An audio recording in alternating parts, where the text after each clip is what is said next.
Jaya Radha Madhava Kunja Bihari. Jaya Radha.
Jaya Radha Madhava Kunja Bihari.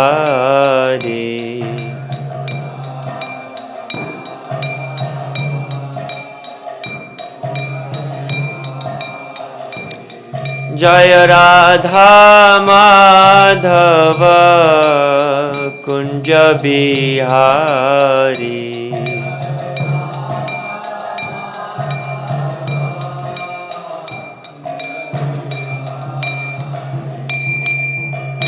Shri Radha Madhav ki, Shri Radha Govinda Dev ki, Jagat Guru Srila Prabhupada ki, Jai Vishnupad Paramahamsa Isi Bhaktivedanta Swami Srila Prabhupada ki, Jai Vishnupad Paramahamsa Parivrajikacharya Stotra Sata Shri Srimad Divine Grace, Srila Bhakti Siddhanta Saraswati Thakur Prabhupada ki, Namacharya Srila Haridas Thakur ki Jai, Samaveta Gaur Bhakta Vrinda ki Jai, Gaur Premanande. All glories to simple devotees, Hare Krishna. All glories to simple devotees, Hare Krishna. All glories to simple devotees. All glories to Sri Guru and Gauranga. All glories to Srila Prabhupada. So we're reading from Srimad Bhāgavatam, 3rd canto, 25th chapter, correct? Text. 62 to 71. So, yeah, I think we'll chant the last one together. I'll just chant all the ones before that straight through and read the translations. Yeah, next one after this. I believe it's 62, yeah.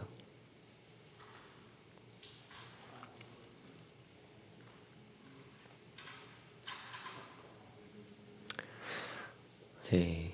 Om Namo Bhagavate Vasudevaya. Om Namo Bhagavate Vasudevaya. Om Namo Bhagavate Vasudevaya.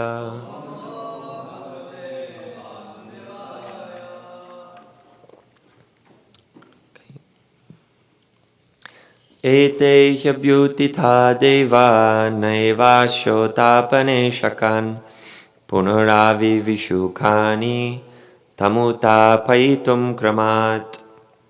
Translation: When the demigods and presiding deities of the various senses were thus manifested, they wanted to wake their origin of appearance. But, upon failing to do so, they re-entered the body of the Virat Purusha, one after another, in order to wake him. Purport: in order to wake the sleeping deity controller within, one has to rechannel the sense activities from concentration on the outside to concentration inside. In the following verses, the sense activities which are required to wake the Virat Purusha will be explained very nicely.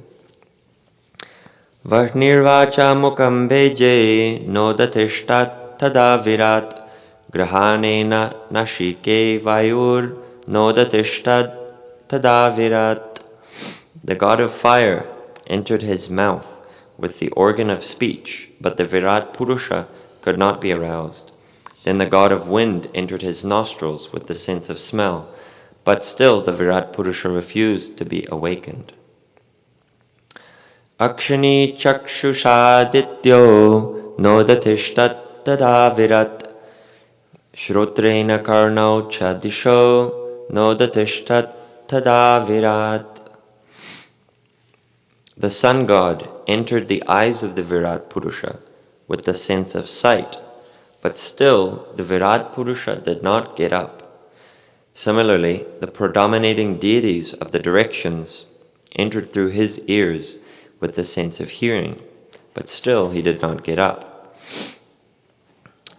Tvacham bromabir oshadyo nodatishtat tada virat retasha shishnam apastu nodatishtat tada virat. The predominating deities of the skin, herbs, and seasoning plants entered the skin of the Virat Purusha with the hair of the body, but the cosmic being refused to get up even then. The god predominating over water entered his organ of generation with the faculty of procreation, but the Virat Purusha still would not rise. Gudam mrityurapanena nodatishtat tada virat hastavindro balainaiva nodatishtat tada virat. The god of death entered his anus with the organ of defecation, but the Virat Purusha could not be spurred to activity.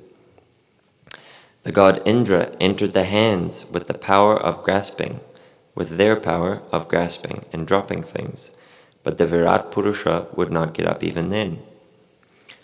Vishnurgatyaiva charanau nodatishtat tada virat nadir nadyo lohitena nodatishtat tada virat. Lord Vishnu entered his feet with the faculty of locomotion, but the Virat Purusha refused to stand up even then. The rivers entered his blood vessels with the blood and the power of circulation, but still the cosmic being could not be made to stir. Chutribhyam udaram sindhur nodatishtat tada virat hridayam manasa chandro nodatishtat tada virat. The ocean entered his abdomen with hunger and thirst, but the cosmic being refused to rise even then. The moon god entered his heart with the mind, but the cosmic being would not be roused. Buddhya brahmapi hridayam nodatishtat tada virat urudyo bhimatya hridayam nodatishtat tada virat. Brahma also entered his heart with intelligence, but even then the cosmic being could not be prevailed upon to get up. Lord Rudra also entered his heart with the ego, but even then the cosmic being did not stir.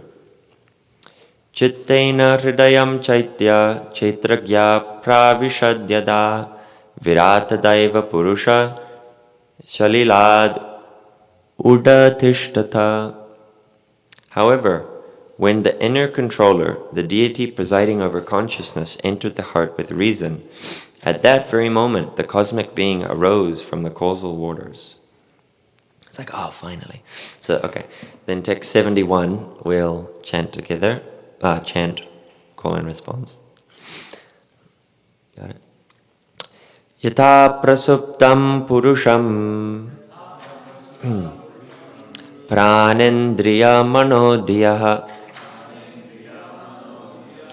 prabhavanti vinayena notapayitamojasa. Yata prasuptam purusham pranendriya manodhyah prabhavanti vinayena notapayitamojasa. Please chant. Suptam purusham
Okay, word for word.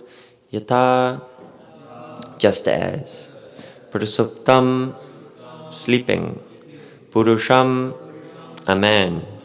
Prana, the vital air. Indriya, the senses for working and recording knowledge. Manaha, the mind. Diyaha, the intelligence. Prabhavanti, are able. Vina, without. Yena, whom, the supersoul. Na, not. Utapaitam, to arouse. Ojasa, by their own power. Translation. When a man is sleeping, all his material assets, namely the vital energy, the senses for recording knowledge, the senses for working, the mind, and the intelligence cannot arouse him. He can be aroused only when the supersoul helps him. Purport. The explanation of Sankhya philosophy is described here in detail in the sense that the Virat Purusha, or the universal form of the Supreme Personality of Godhead, is the original source of all the various sense organs and their presiding deities. The relationship between the Virat Purusha and the presiding deities, or the living entities, is so intricate that simply by exercising the sense organs, which are related to their presiding deities, the Virat Purusha cannot be aroused. It is not possible to arouse the Virat Purusha or to link with the Supreme Absolute Personality of Godhead by material activities. Only by devotional service and detachment can one perform the process of linking with the Absolute. Om Jnana-timirandasya Jnananjana-shalakaya Chakshurunmilitam Yena Tasmai Shri Gurave Namaha. Shri Chaitanya Manobhishtam Sthapitam Yena Bhutale Swayam Rupa Kadamayam Dadati Swapadantikam. Jaya Shri Krishna Chaitanya Prabhu Nityananda Shri Advaita Gadadhara Shivasari Gaura Bhakta Vrinda. Hare Krishna, Krishna Krishna, Hare Hare, Hare Rama, Rama Rama, Hare Hare. Okay, so first thing I thought when reading this last verse was, he can only be aroused when the super soul helps him. So if we're late waking up for morning program, we can say, well, sorry, super soul didn't help me this morning.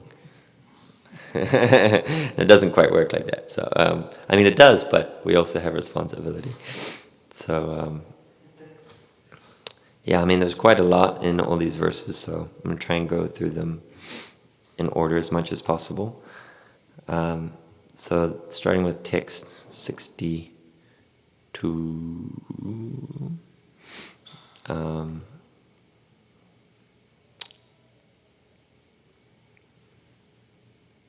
I thought it was interesting because Prabhupada saying in the purport, describing the demigods and the presiding deities of all the senses, they wanted to wake the origin of their appearance, so then they re-enter into the body of the Virat Purusha and try to wake him, try to rouse him. So, but Prabhupada saying in the purport, in order to wake the sleeping deity controller within, one has to rechannel the sense activities from concentration on the outside to concentration inside. So I thought that was quite interesting description of the sleeping deity controller within. It's a nice way to describe Krishna or Vishnu in his form within the heart, accompanying the individual soul, the deity controller within. And this is connected later in one of the verses also. The word used is chaita, or like we hear the word chaitya guru. It literally means the, you could say consciousness, or the Lord within the heart that's, providing one instruction. That would be the meaning of Chaitya Guru, Lord within the heart providing instruction. So we always have experience of that. It's very fascinating. Everyone has a practical experience of that. Even non-devotees, they, I was about to cross the street and, I just got this, feeling, or this voice in my heart just told me, just wait. And then a bus came by and oh my God, I almost died. Well, no, they wouldn't say, oh my God, they say, oh my amazing intuition, It's, holy Jesus, or, whatever it is, that, I just had this sense. So a lot of times they don't realize that sense is, Chaitya. That's the Chaitya Guru. It's Vishnu, Krishna in his form, in our heart, accompanying us, always having a dialogue, that sometimes we have those glimpses of that dialogue. We actually have that experience that I felt it, I got this intuition, so as we say, and I was directed in a particular way. So that's exactly what Prabhupada is describing here, that this deity controller within, we have to rechannel our sense activities from concentrating on all the external things, all the external performances of action, and refocus them inside. So reawakening that internal dialogue, you could say, and nice, and being more conscious of the directions of Chaitya Guru, of the Super Soul. And I was also interested because I had a little bit of a doubt whether the sleeping deity controller within whether that actually refers to the Paramatma, or whether that refers, what's that referring to? Because right after this, Prabhupada's saying in the following verses, sense activities which are required to wake the Purusha will be explained very nicely. So it seems like there's a little bit of a contradiction, but then it was clarified for me later because in verse 70, it's said Chaitana Hridayam Chaitya, and the translation is, however, when the inner controller, the deity presiding over consciousness, entered the heart with reason, at that very moment the cosmic being arose from the causal waters. So, as far as my understanding goes, that would mean Chiradakshai Vishnu, the Paramatma. He enters within the, who's the deity presiding over consciousness. He enters within the universal form, and then all the other senses and activities of the senses and all these things are enlivened. They're actually brought to life and manifested. And then that's straight followed by this description: when a man is sleeping, all his material assets, namely vital energy, senses for recording knowledge, senses of work, the mind, intelligence, cannot arouse him. He can be aroused only when the super soul helps him. So this also is a very practical thing, which is very fascinating. We all have experience of that. That sometimes we're supposed to be aroused, we're supposed to wake up, but we don't. And then sometimes we're not supposed to wake up, and we do. And sometimes there's very mystical reasons, sometimes it seems just random. Yeah, I mean, like we have these kind of more devotionally mystical or devotionally spiritual pastimes where like for example, a temple's being broken into or something, and the pujari just wakes up for no reason. He never wakes up at that time of night or early morning, but something just felt wrong, and so he's aroused by Super Soul, by Krishna in the heart, and he just has a feeling he should go check on the temple and everything's okay, and then lo and behold, he has to chase someone out. Or same thing even just with people's houses, that happens a lot, that I just had a feeling I should go check on my car, I should go check on my house, or things like that. So it's not just random. Obviously we understand that it's Super Soul in the heart who's having this dialogue with us, who's allowing this to happen.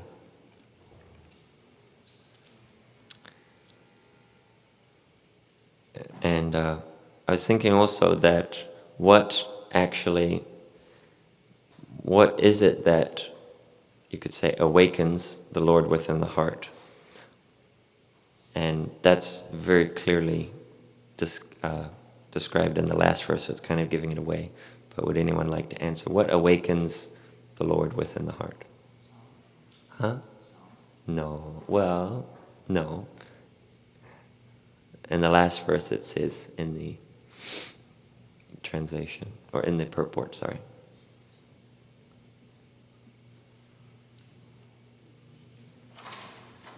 Yeah, exactly. Devotional service.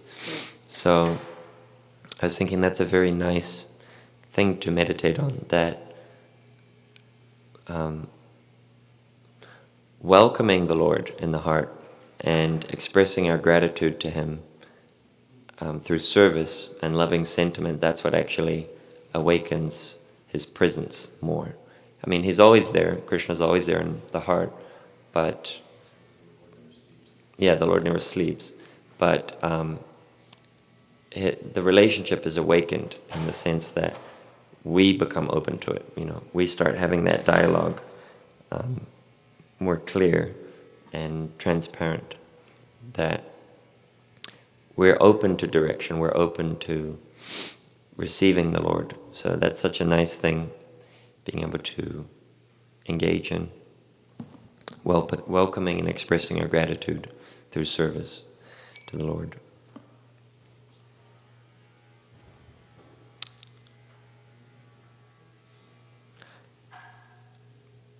Yeah, and I also, in reference to that Paramatma, I was just thinking that it says the universe is the cosmic form of the Supreme Lord, and I am that Lord represented as the Supersoul, dwelling in the heart of every embodied being.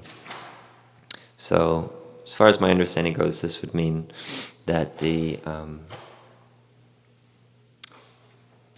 universe, or the cosmic manifestation, that the Virat Purusha is the Supreme Lord embodying that manifestation, and that the Lord represented as the Super Soul is, anyway, that's not a good explanation.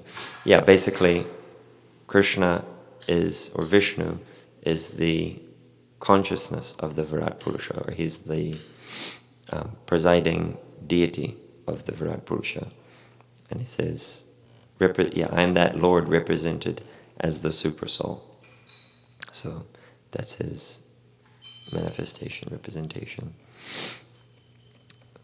And this whole list of the sense organs and the senses and the presiding deities is quite interesting. Like, for example, we hear that the presiding deity of speech and the organ of speech is Agni.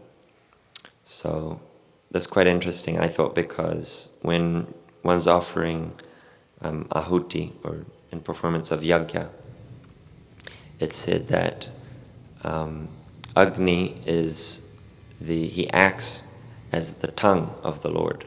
So fire, the fire that you offer grains and you offer ghee into, it's acting actually as the tongue of Vishnu. So it's exactly corroborated here. And it's not that Agni is Vishnu's tongue, but he's acting as Vishnu's tongue, in the sense that he accepts the oblations, he accepts the ghee, he accepts the grains, he accepts all these things on behalf of Vishnu, and he brings it to Vishnu as like a transcendental UPS, kind of. He doesn't accept them himself, he actually brings them to Vishnu, to Krishna.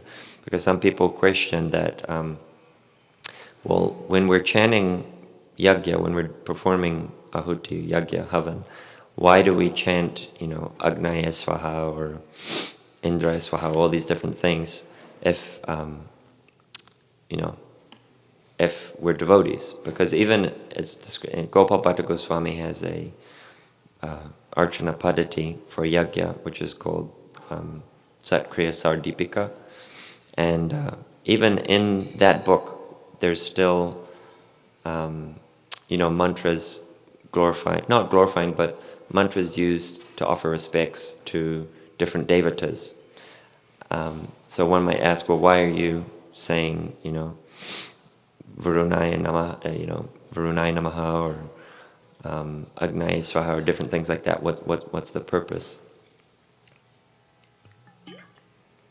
If you say that, well, Krishna is the only way, Krishna's God, just worship Krishna. So it's more of a deep understanding that all these personalities, all these devatas, these demigods, are actually great devotees of Krishna, of Vishnu. And they also work as order carriers, or like managers in his office, you could say. So in offering respect to them, it's like offering respect to a very dear person, or a very important person in the management of the universe. But at the same time, like in the example of Agni that we were just saying, when we offer Havan, you offer respect, you offer different things, items to him, but he doesn't accept it actually. He brings it and he offers it to Vishnu. He's an order carrier. So, yes, I thought that was quite interesting. He acts as the speech, the organ of speech, and also the tongue of Vishnu. So also when we're having problems with one of these senses, sense organs, or the senses in Karma Kandya worship in scriptures, and also even in Vaishnav literatures, such as like Hari Bhakti Vilas. Well, that's more specifically not exactly for our senses or sense organs, but that's for like there's prescription, for example, because I had to research this for Mayapur, because we have to move the deities, which is not something you do ever. Once you install your deities, temple deities, you don't ever move them. It's like it's just not something that you do. But interestingly, it's prescribed in Hari Bhakti Vilas specific atonements, you could say, like asking for forgiveness. If you do have to do that, there are certain things you can do. And for example, it's prescribed that whichever direction you have to move the deity, you should offer prayers and you should offer begging for forgiveness and blessings and like, sorry, please give your blessings, this will happen successfully. You should offer it to the presiding deity of that direction. So that means, I don't remember them, but for example, like Varuna is one of the deities presiding over, I think, the east. So you offer prayers to Varuna, you offer requests for his blessings, all these kind of things. And same thing, that it's asking for blessings of a devotee, essentially. It's not in the sense of Karma Kandya that we're worshipping Varuna as God. We're worshipping Varuna as the Supreme Personality, which is a very big misconception nowadays in Hindu society, that Brahman is one and he's just manifested in so many different, forms, and you just pick one and that's perfect, You worship Varuna, you worship Agni, or you worship Sai Baba, or you worship whoever. It's all Brahman. So that's not what is being prescribed. It's important to understand that.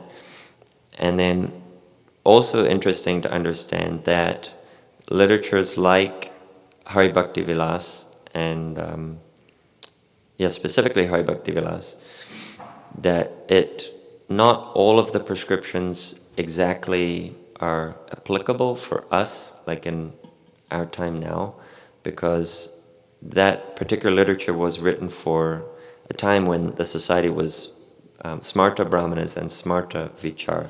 The consideration of the Smartas was very prominent. It was like it's like if you go out and say, well, what do you think about this? You'd almost always get a smarta opinion about it. So this literature was compiled with that in consideration, that these people are very attached to karma kandya rituals, to worship of the demigods, all these kind of things. So very wonderfully, Hari Bhakti Vilas doesn't say, just, I don't know what the right word is. No, I don't want to say what I'm thinking. Okay, cold turkey. You don't just cold turkey give it up. No demigod worship, no karma kandi, none of these things. But it's been compiled in such an excellent way that, okay, fine, offer respects to Varuna, offer respects to Indra, all these kind of things, but you understand they're devotees of Krishna. You understand they're not supreme, they're devotees of Krishna, and that this is also, you're also offering worship to Krishna, but you're also worshipping his devotees. So, in connection with him and subordination to him. So, of course we understand as, because we're quite lucky in the sense, those of us born in the West, we don't have a lot of confusion that could arise from being born in Hindu culture nowadays, where there's a lot of different philosophical ideas and different conceptions of who's supreme and what's supreme, and all these kinds of things, which can be very disturbing, actually, in understanding this, what Shastra is actually describing, the supreme absolute truth. And so, of course, for devotees with these prescriptions, there's many verses. For example, Devarshi, Bhutapta, and Rinam Patrinam, this verse, 11th canto, that describes, O king, one who's given up all material duties and has taken full shelter of the lotus feet of Mukunda, who offers shelter to all, is not indebted to the demigods, great sages, ordinary living beings, relatives, friends, mankind, or even one's forefathers who have passed away. Since all such classes of living entities are part and parcel of the Supreme Lord, one who is surrendered to the Lord's service has no need to serve such persons separately. So that's exactly what we're discussing. And there's another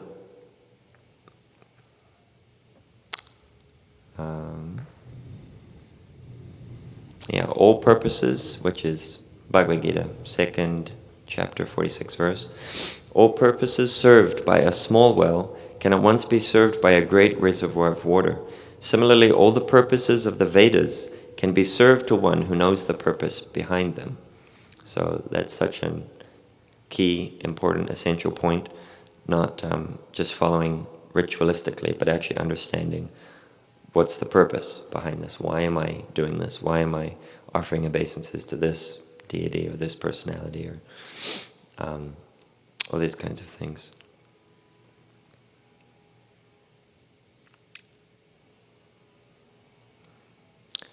So,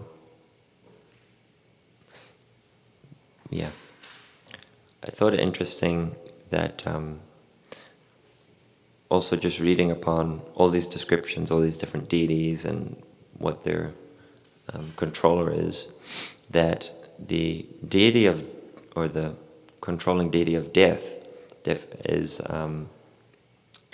manifested in the Virat Purusha as the faculty for defecation, which was quite interesting because usually it's described that when an impious soul, or one who hasn't had a lot of practice of yoga or some form of piety in their life, when they leave their body, they ride, because the jiva, the soul, it rides on the prana, or the life airs within the body. That's its vehicle. And when an impious soul leaves the body, it rides on the prana from the anus. So it actually leaves through the anus, which is not so auspicious. Even just saying that, it's like, ugh. So, and you see that when a lot of living entities die, when the body dies, they defecate. But it's described for a yogi in Bhagavad Gita, chapter 2. Chapter... Srimad Bhāgavatam. But I thought it was quoting from Bhagavad Gita. Anyway, Bhāgavatam, 11th canto, chapter 15, verse 24, that the yogi who has achieved the mystic perfection, called Swachanda Mrityu, blocks the anus with the heel of the foot, and then lifts the soul from the heart to the chest, to the neck, and finally to the head. Situated within the Brahma Randra, the yogi then gives up his material body and guides the spirit soul to the selected destination. So the yogi, he doesn't have to undergo that inauspicious leaving of the body, where generally the soul is taken to, a lower birth, or if they're very impious, they're taken to Yamaraj, where they have to undergo their sentence for a next body, and their sentence of rectification, to give up their material impiety.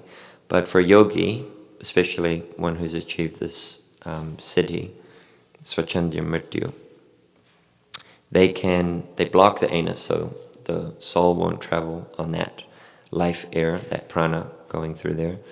And they actually can lift the soul from the heart all the way up to the Brahmarandra, which is situated on the top of the head. And then he can give up his material body and guide the spirit soul to the selected destination. So it's pretty cool, actually, just like, thinking about that. I remember reading this when I was a new devotee, and I was like, wow, that's what I want to do. It's so like mystic, So, yeah. Also interesting, I remember Nakunji Bihari Prabhu discussing this. I don't have it written down, but there's different pranas within the body that govern different particular things. Like the prana for defecation is one. It's a specific life air, and and also for like, passing air, all that kind of thing. It is responsible for those activities of that part of the body. And then you have the prana of, the stomach, for example. It's a different one. You have the prana from the heart, like it governs the blood pumping, all these kinds of things. And then you have one kind of prana that when the body dies, it like sustains it for a short period of time. It's the last to leave. So it's very interesting, these descriptions that, mundane science can't always understand or can't perceive, but we can very easily experience it. We can very easily see how it's working through the eyes of Shastra, that these things are there. And it's very fascinating. So I have a little more, but I think it would be nice to open up for discussion and any questions now on what we've discussed. Divyangi Mataji. Jayanand. He has the microphone. Jayananda, I have the microphone.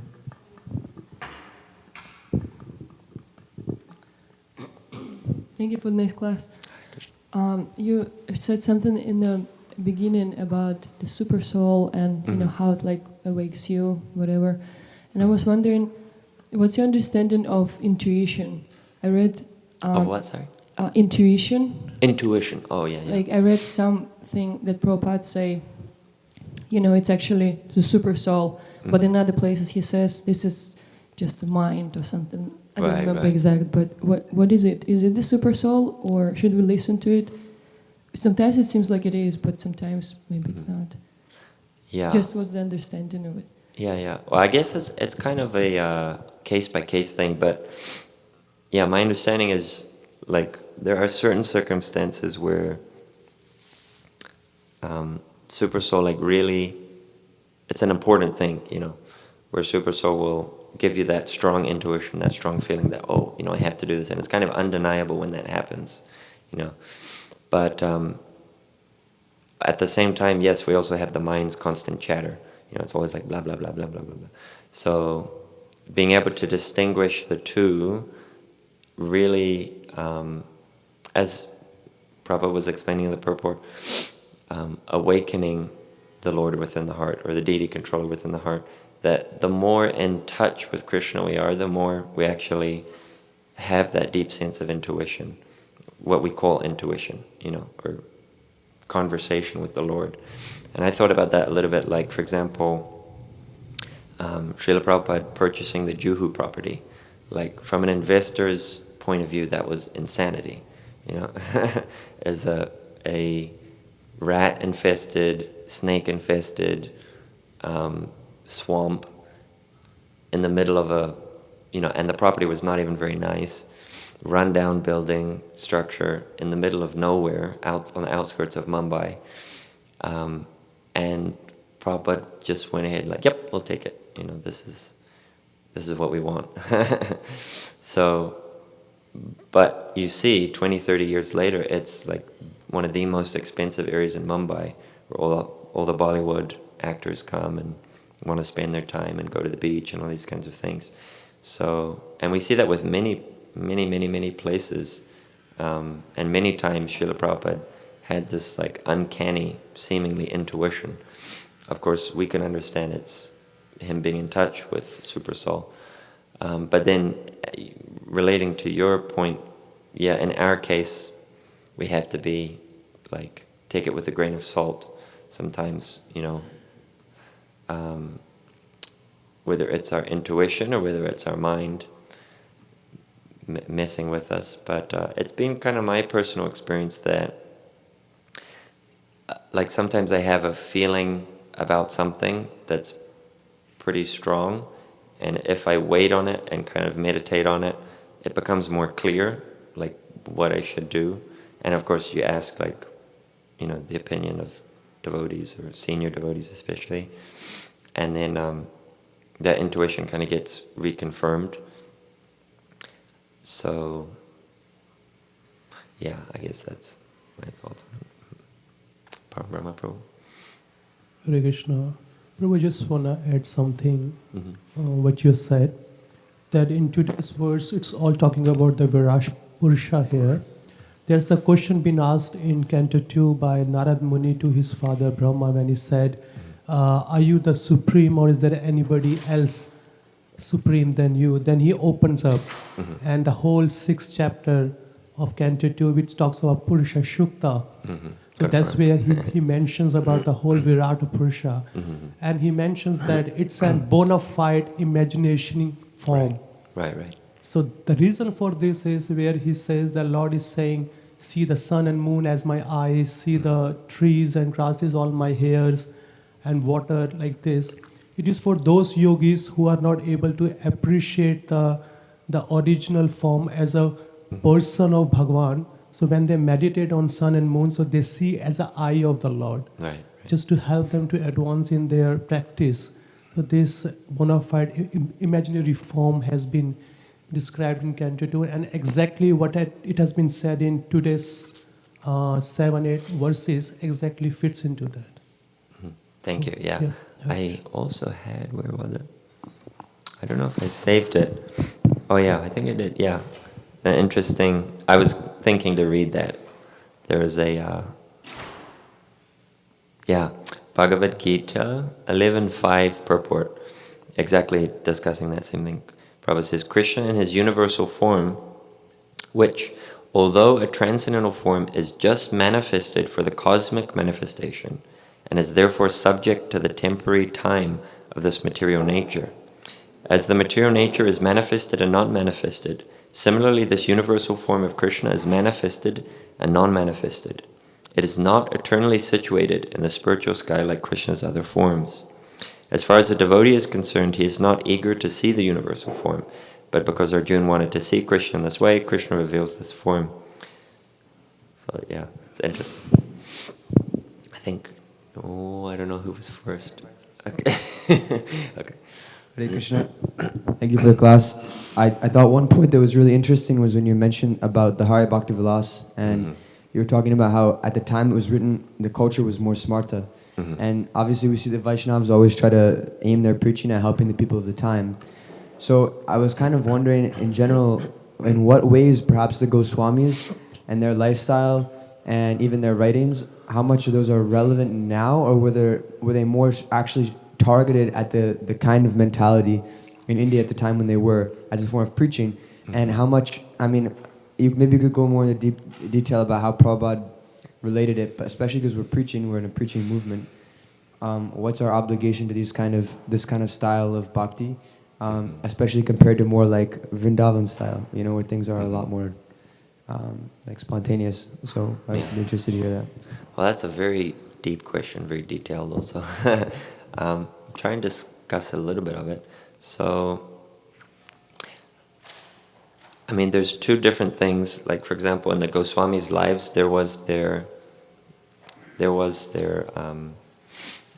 bhajan, or their writing of books about Krishna and his eternal leelas and all these kinds of things which are eternally relevant. They're always, relevant.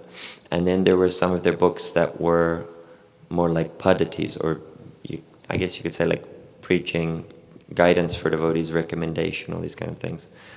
And of those books, some were meant for like more specific kinds of people. Like, for example, Hari Bhakti Vilas was, it was composed specifically for those kind of more smarta personalities in the community. So yeah, I mean, of course, for us, like, there's not really any harm in, for example, following some of the extremely strict rules and things, but it's not necessarily as conducive for a softening of the heart, for developing that kind of more loving sentiment. How do you say? Like, for example, yogis, they're very attached to austerities.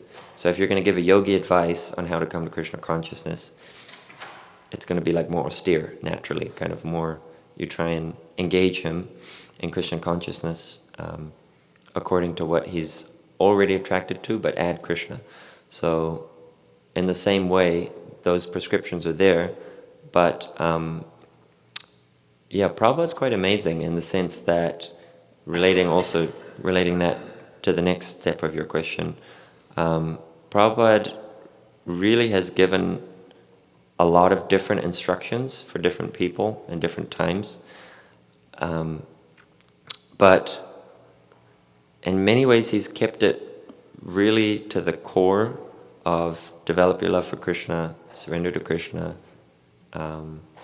serve the spiritual master. All these kinds of things are the core essence, and all the details about how you do that. Do you fast all day on Ekadashi? Or do you eat fruits? Or do you eat full prasad? Or do you even eat grains because you can't fast and you have to go out and preach?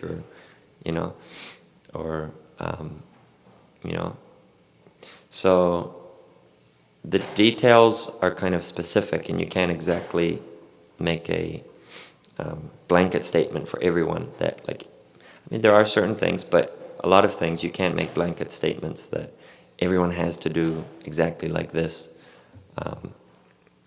Otherwise, you're going to hell, which some statements of Hari Bhakti Vilas are like that. If one eats eggplant, they go to hell. Those kind of things. So, for on that question, and then how relevant are they? For example, if we hear Vacho Vegam, Manasa Krodha Vegam, Jiva Vegam, Udara Pasta Vegam, Etan Vega, that's completely relevant. Many of these literatures are directly meant for practitioners of bhakti and devotees who are aspiring for pure devotional service, and they're interested in Krishnaika Sharana, simply surrendering to Krishna, and they have Anya Bilashita Shunyam, no other desire. So they're completely relevant.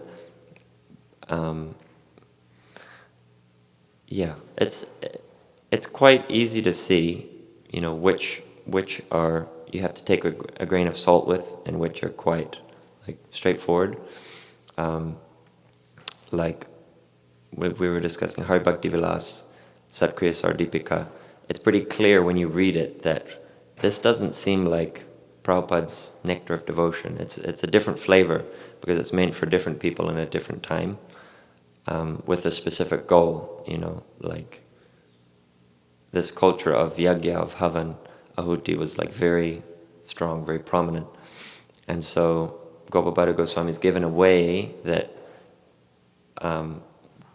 people who are very attracted, very attached to that, they can also perform it in our Gaudiya Vaishnava Sampradaya, but in a way that's not karmakandic, that's not, it's also not Shri. It's not Shri Vaishnava, it's not a Madhva style.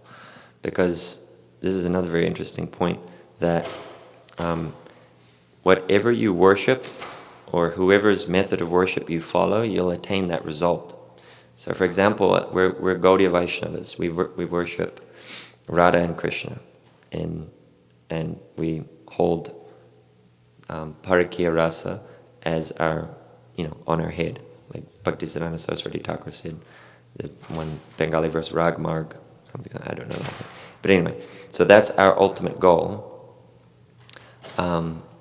And so our method of worship is following that to attain that goal.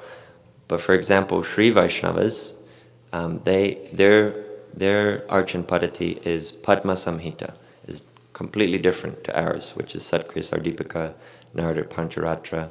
It's different. It has a completely different goal. And sometimes people are very attracted by that, and all the like swahas and astraifat and mudras, and like it's very, very elaborate, very complicated worship. And we actually see it creeping like into ISKCON nowadays. But the issue is that if you follow that system, you'll get that result. So you'll get Vaikuntapati, Lakshmi Narayan, which is not our goal for Gaudiyas. So, we have to be careful when we're accepting different methods of practice or different shastras or different kinds of things. What's the goal? Who's it given by? What will I achieve by following this? So that was a little bit of a tangent, but I think we might have to manage. Hare Krishna. Very nice class. Thank you. I was just reflecting on Param Brahma's point about how we don't really need to meditate on the universal form because we meditate on the personal form. Exactly. And I was just thinking that while we were reading these verses, it's a lot like Damodarashtakam. As the deities become manifest and then they have a desire, we want to wake. We want to wake our origin of creation. And then they're all trying their best, they're working together. And kind of like when Mother Yashoda is like, tells all the mothers of Vrindavan, like, get all your rope and bring it here. We need to tie Damodar up. And as the deities wake, it's not until Krishna says, okay, I'll wake up. Yeah, that's such an interesting point. Prabhupada, like always, so many places, he always brings up that point about consciousness. And like, until the consciousness is there, nothing happens, Until Krishna agrees as Super Soul to enter as consciousness into a body, or the jiva does also, then nothing. So everything rests on that permission of consciousness. It's like pretty interesting to see always.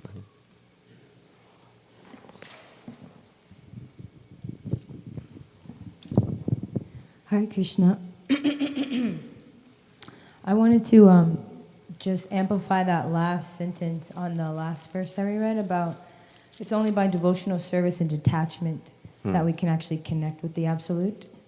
And when I think of the word detachment, I think of Super Soul because it's completely neutral. And the example that you were giving in the beginning of class about, like if we don't wake up, we could blame Super Soul, and the polluted mind does do that. And I could see why detachment and devotional service, because devotional service is a purificatory process in which we can actually become attached to Krishna, and ultimately a side effect of that is detachment from what's not favorable for us. And I was just appreciating that. And then I'm also appreciating that Prabhupada lessened the required amount of rounds to 16 so that we can attain Krishna in this life. And I feel very grateful because actually when chanting the Maha Mantra, it's actually 2 processes of the 9, which is Shravanam and Kirtanam. So we get like a double bang for that. So all glories to Prabhupada. Yeah, it's interesting that I was thinking about that verse, Vasudevi Bhagavati Bhakti Yoga Prayojita, that by rendering devotional service under the personality of Godhead Sri Krishna, one immediately acquires causeless knowledge and detachment from the world. But at the same time, we see that to come to Krishna consciousness, we also need to have some level of detachment or readiness to accept detachment. If we come to Krishna consciousness and we're not ready for that, or we come to the temple, we say, "Oh, these people are eating on the floor and they don't eat, all these kinds of things that I like, and they just wear one piece of clothing or two, what is it? So it's interesting that to take up the practice. Of course, we need bhakti, which only comes from bhakti, from devotees, but we also need some readiness to accept these things. But then just by practicing also, you get more, you get more, you get more, you get more. So, being detached from the results also of your practice is like sometimes difficult. Okay, we should end here. Kantra Srimad Bhāgavatam ki jai. Guru Srila Prabhupada ki